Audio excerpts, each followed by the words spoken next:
예, 저 오래간만에 이 자리에 섰습니다. 사실 이 목사님이 새로 오시고 또 저한테 오늘 날짜 시간이 배정이 됐다라고 말씀을 하시더라고요. 그래서 또 새로 오셨는데 또 너무 거절할 수도 없고 이래서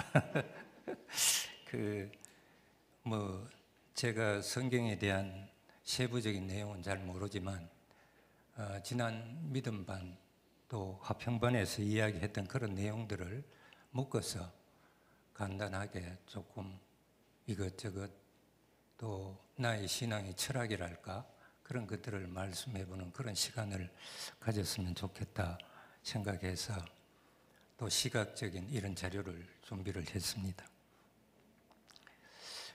사실은 이 성전에 오니까 몇천 명을 두고 강의를 해도 괜찮았었는데 이 자리만 오면 이상하게 떨리고 그래요.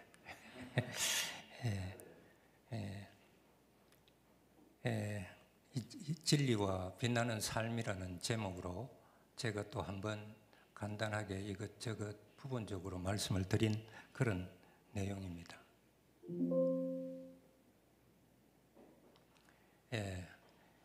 세부적으로 말씀을 드릴 것은 하나님이 나에게 원하는 삶은 어떤 것일까?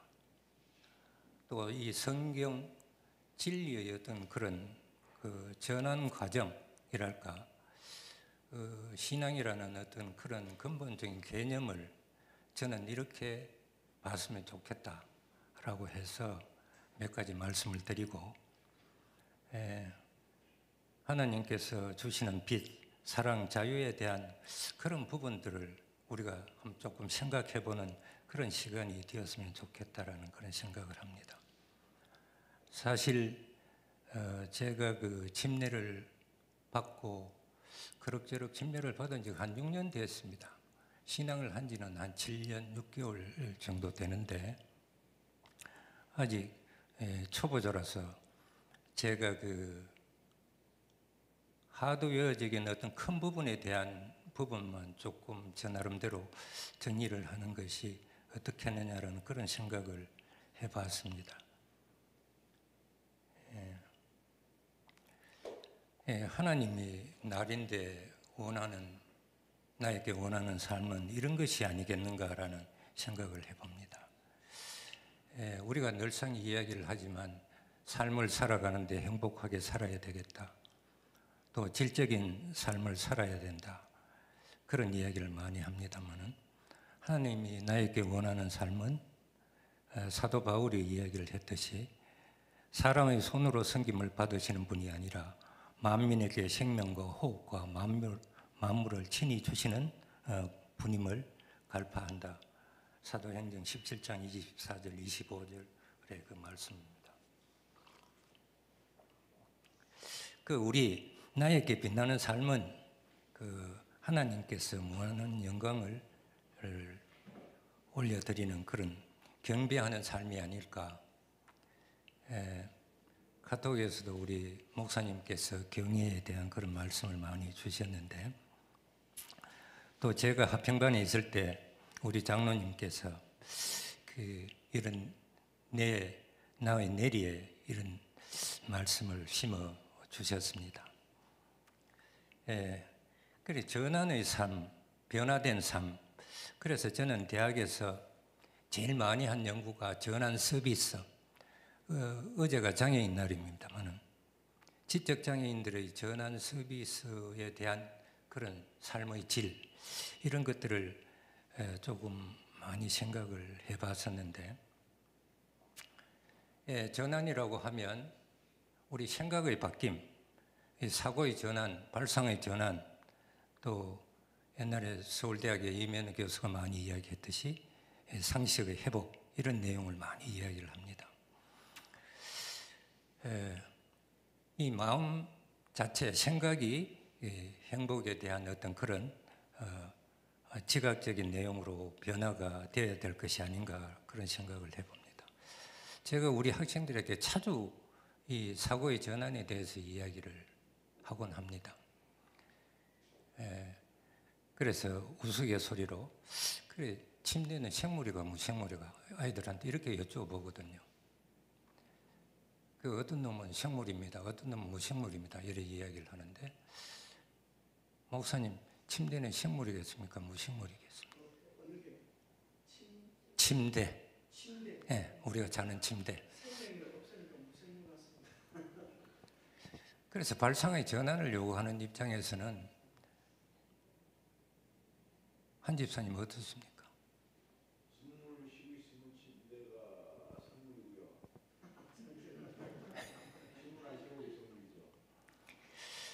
그래서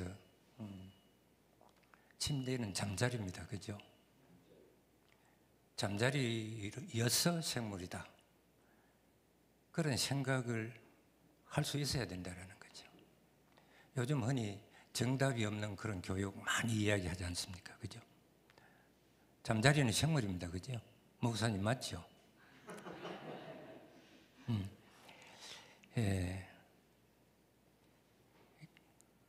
그래서 우리 학생들한테 또 이렇게 여쭙니다. 너 무슨 밥을 가장 좋아하니? 이렇게 물으면 비빔밥 이렇게 이야기를 하는데 비빔밥 중에서도 전주 비빔밥, 그죠? 참 우리 어떤 하나의 대상을 두고도 이렇게 생각하고 저렇게 생각할 수 있는 요즘 교육은 정답이 없는 그런 교육을 요구를 하고 있는데 제가 학교 다닐 때는 전부 정답이 있어야 됩니다. 그죠? 아무튼 질적인 삶을 살기 위해서는 생각을 많이 바꿔야 되겠다. 믿음 자체도 우리 생각의 어떤 변화에 있지 않겠는가 그런 입장에서 그럼 질적인 삶을 살려고 하면 마음이나 생각이 바뀌어서 주도적인 삶을 살아야 되는데 저게 주도적인 삶을 살려고 하면 이 네 가지 조건이 기준이 되어야 되겠다.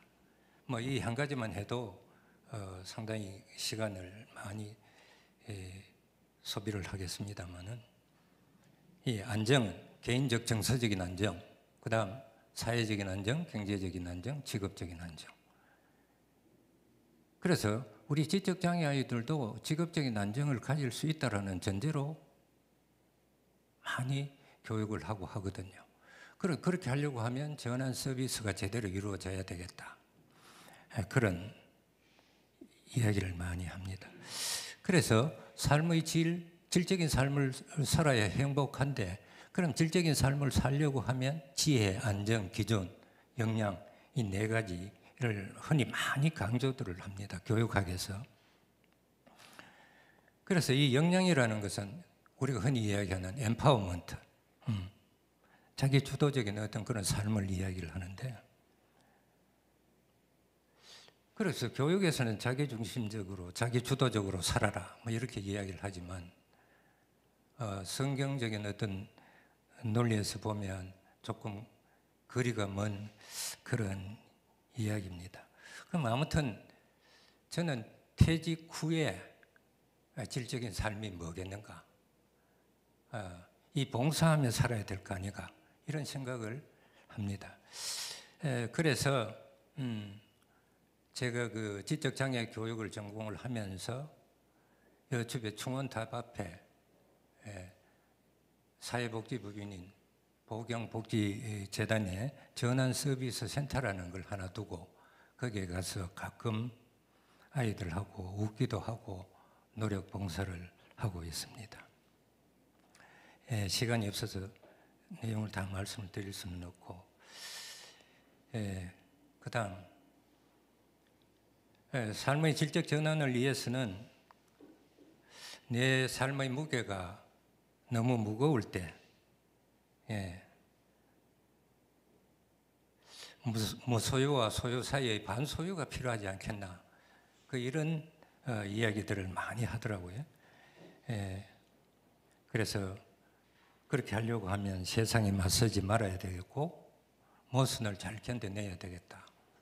그래 모순을 견뎌내려고 하면 사회나 제도나 문화, 기술의 변화에 따라서 잘 적응하는 그런 사람이 되어야 되는데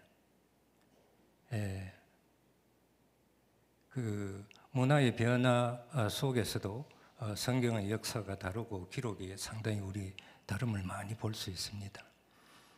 그럼 요즘 저 기술 중에서도 나노 기술, 유전자 기술, 로봇 기술, 또 IT 기술 이런 것들이 많이 강조되어지는데 요새 굉장히 혼란스럽습니다. 사실은 이 기술 때문에.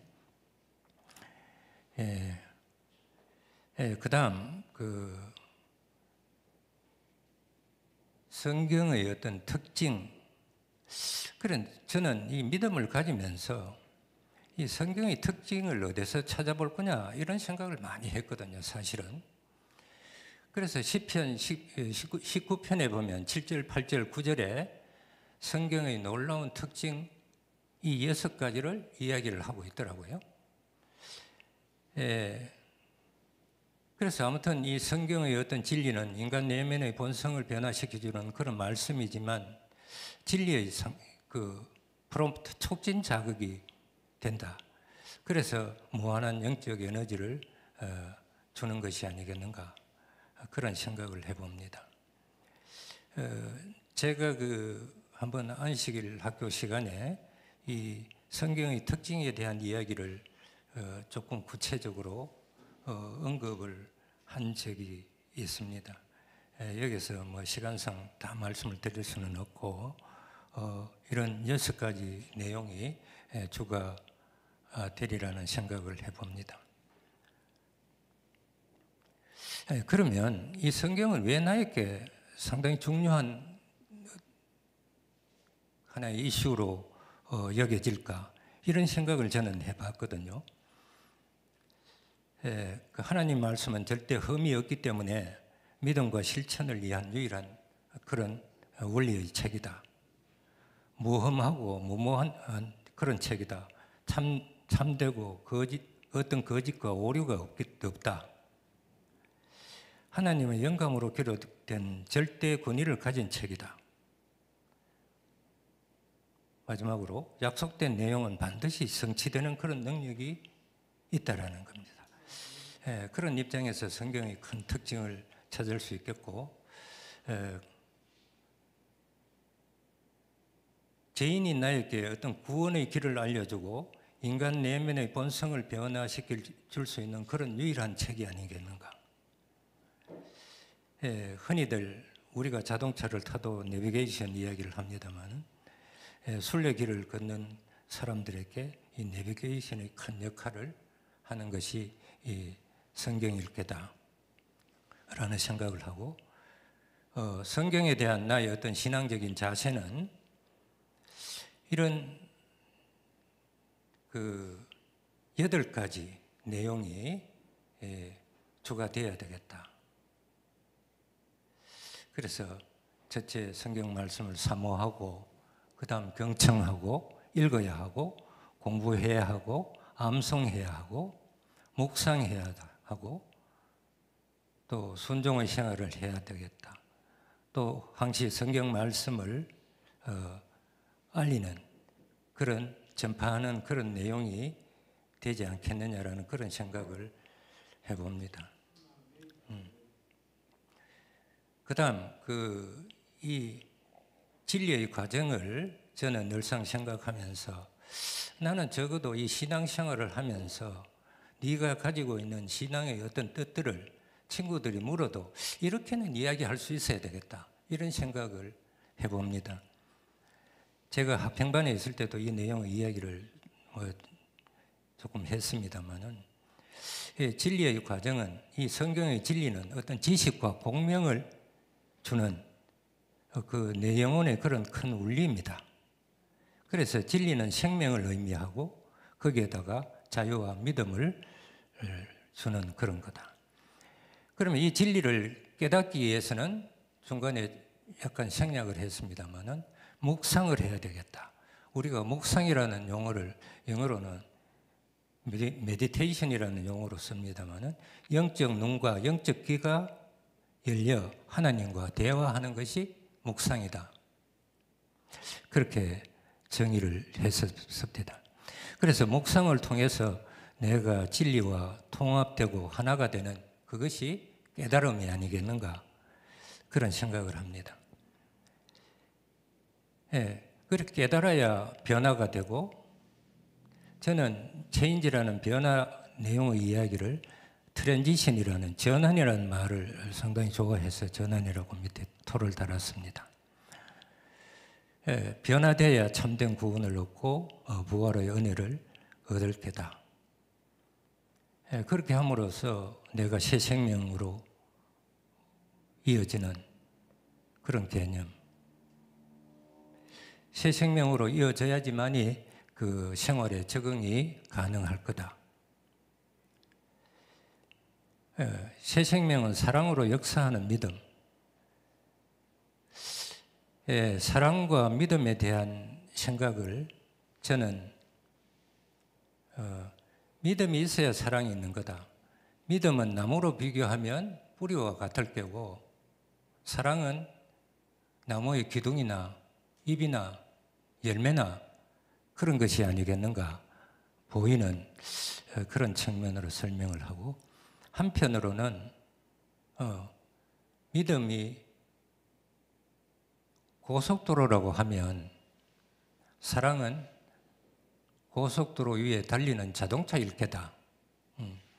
이 자동차는 여러 가지 거기에 기름도 있어야 되겠고 부수적인 그런 것도 있어야 되는데, 그래서 이 고속도로를 잘 달리게 하려고 하면 이 사랑이라는 자동차가 제대로 굴러가야 될 것이라는 그런 생각을 가끔 해봅니다. 예, 믿음의 고속도로에서 사랑의 그 자동차가 잘 달리는 그런 현상이 이루어지면 믿음과 사랑은 아주 밀접한 갈라디아서 이야기하는 사랑으로 역사하는 그런 믿음이 곧 이루어지리라고 믿습니다. 예, 믿음이 내면에서 이루어지는 변화라면 사랑은 변화가 밖에서 나타난 것일 거다.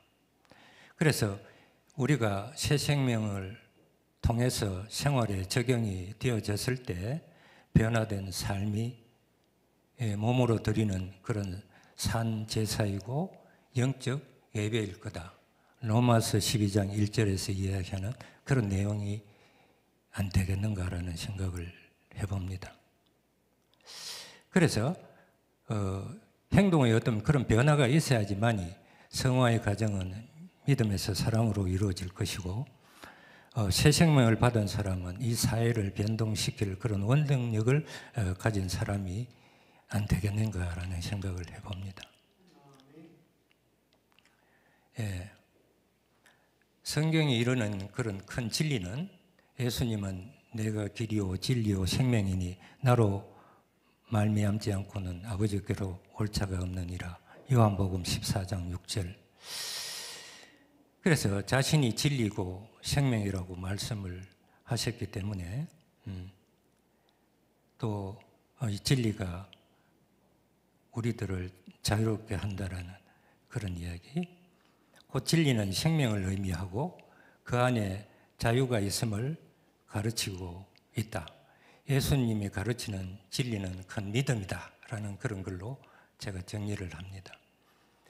예, 그 다음 참된 구원은 변화에서 이루어지는데, 변화는 그 옛날에 그 화평반에서 제가 그 가정교과를 배우면서 이 변화는 위대한 진리를 깨달았을 때도 있지만 엄청난 사랑을 경험했을 때, 또 하나는 극심한 시련을 겪었을 때 이 변화가 크게 이루어진다.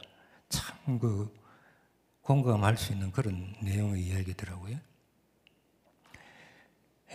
그래서 이 변화 자체가 곧 부활이 아니겠는가라는 생각을 해봅니다.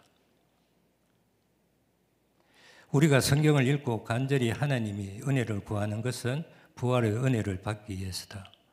그래서 변화가 서두에서도 이야기를 했듯이 새 생명으로 태어나서 행동으로 이루어지는 그런 과정이라고 생각이 됩니다. 시간이 없어서 조금 넘어가겠습니다. 그래서 그 사도 바울이 사도행전 17장 24절 25절에서 이야기했듯이 만민에게 생명과 호흡과 만물을 친히 주시는 분이라 그렇게 갈파를 하셨는데, 진리는 우리에게 행복과 평안을 주시고 우리로 빛나는 삶을 살게 하시는 것이고, 우리의 빛나는 삶은 하나님께 무한한 영광으로 올려드리는데 있다. 이렇게 제가 결론을 맺었습니다. 네. 그 다음 그 빛, 사랑, 자유에 대한 이야기, 제가 이걸 왜 가져왔느냐 하면, 제가 한 8년 전에 그 하동에 있는 그 최차순 집사가 있는 그 요양원에 가서 어느 날 그 한 20일째 맑은 대낮에 큰 무지개가 떴더라고요. 그 대낮에 저 무지개가 떴는 것을 보고, 또 거기서 공부를 하면서, 창세기 공부를 하면서 노아의 언약에 대한 그런 내용을 읽게 되었거든요. 그래서 저 무지개 빛이 나에게는 어떤 빛깔을 띨까, 이런 생각을 사실 조금 했습니다.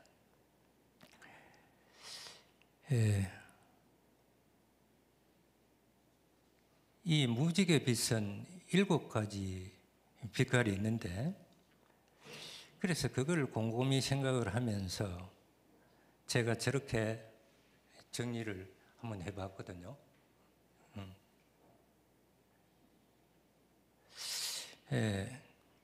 빨강색은 정열을 뜻하지만 또 빨리 그 가슴을 열고 진정한 믿음을 가져라, 그런 뜻이 아니겠는가라는 생각을 해보고, 주황색은 앞에 글자를 떼서 attention, 주의라는 말도 되겠지만,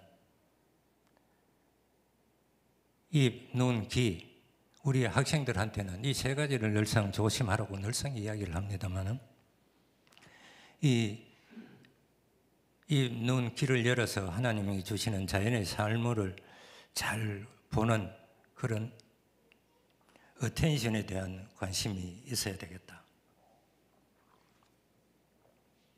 노란 색깔은 앞에 글자는 노력이라는 그런 표현을 했습니다. 노여움, 시기, 질투심을 버리는 그런 노력을 하고, 내 이웃을 돕는 노력. 우리 학생들한테는 이 초록색은 네가 만약 결혼하면 집에 많은 사람들을, 손님들을 초대해서 접대하고 그렇게 관계를 가져야 되겠다, 그런 이야기를 많이 합니다만, 그런 내 가슴 속에 진정한 어떤 주님을 초대를 해야 되겠다.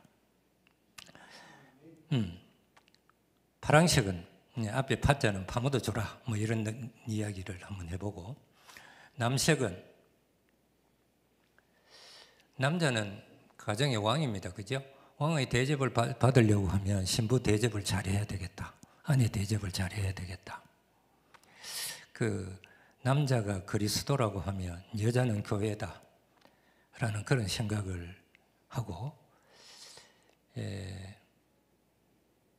사실은 이웃 사랑에 대한 어떤 그런 측면들을 우리가 많이 이야기를 합니다만은,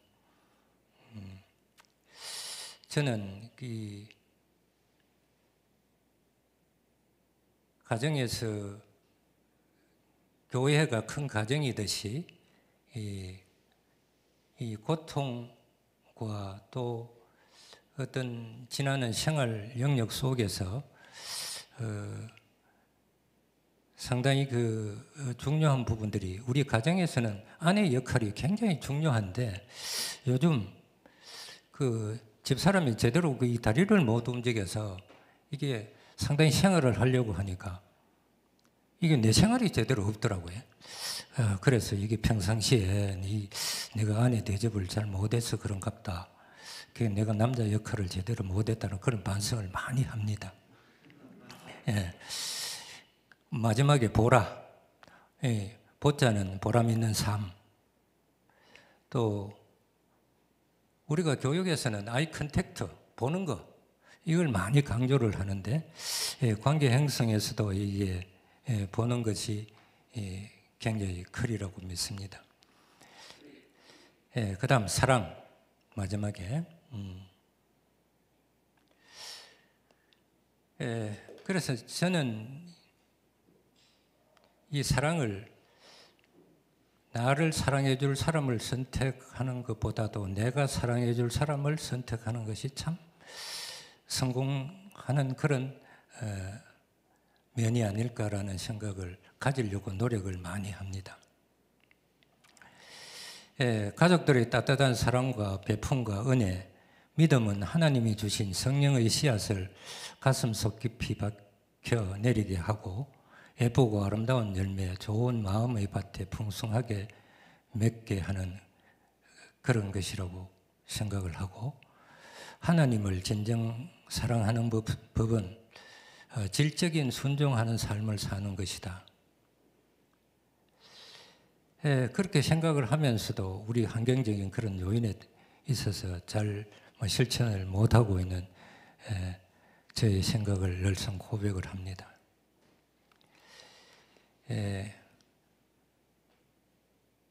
그 다음 이 자유, 요즘 우리 젊은이들은 뭐 흔히 자유분방한 그런 사람이다. 우리 인간에게 자유의지와 선택의 자유를 주셨는데, 선택성은 자율성과 책임감이 따르는 일련의 과정으로 여겨진다고 적어봤습니다. 일상의 선택은 행동의 선택을 하는 열정적인 면, 그 다음 두 번째는 이 목적 선택을 잘해야 되겠다. 저는 불자 교수회의에 전국 단위 교수회의 회장도 해보고 뭐 했습니다만은, 이 믿음을 바꾸면서 참 이 새로운 목적 선택을 잘했다, 그런 생각을 지금 합니다. 세 번째는 원칙의 선택. 이것은 목적 달성의 하나의 수단이 되는데, 그래서 성경이 하나의 우리의 등대와 같고 하기 때문에 큰 원칙이 되겠죠. 그래서 구원은 자유 선택의 그런 큰 결과다. 구속 사업에는 강제가 없다.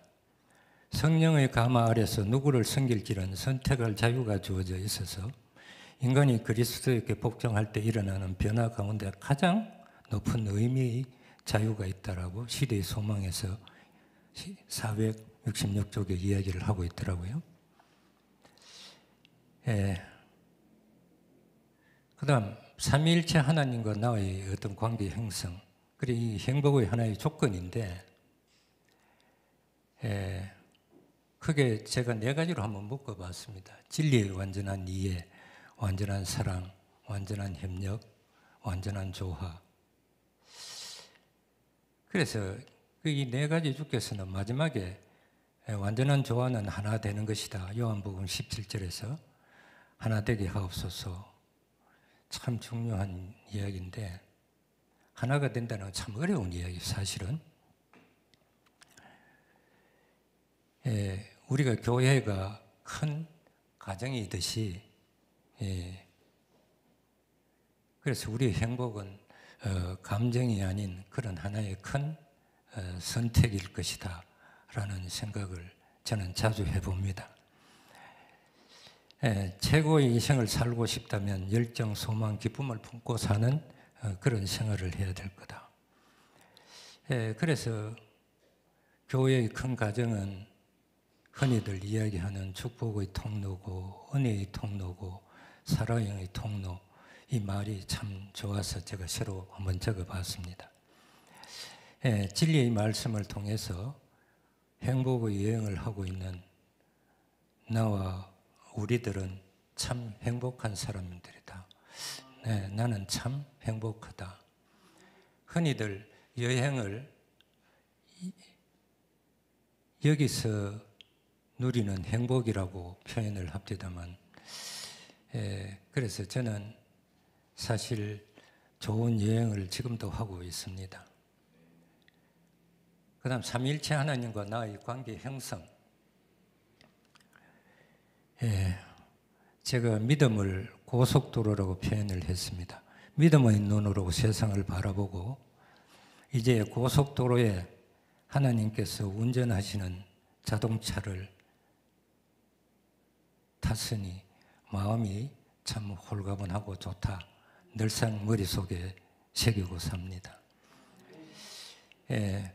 빌립보서 4장 6절 7절의 말씀입니다. 아무것도 염려하지 말고 오직 모든 일에 기도와 간구로 너희 구할 것을 감사함으로 하나님께 아뢰라.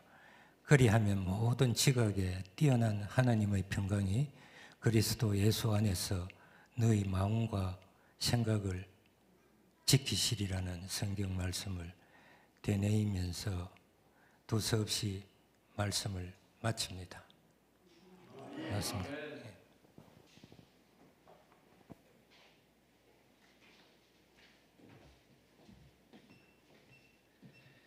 주신 귀한 말씀을 생각하시면서 170장 참여하기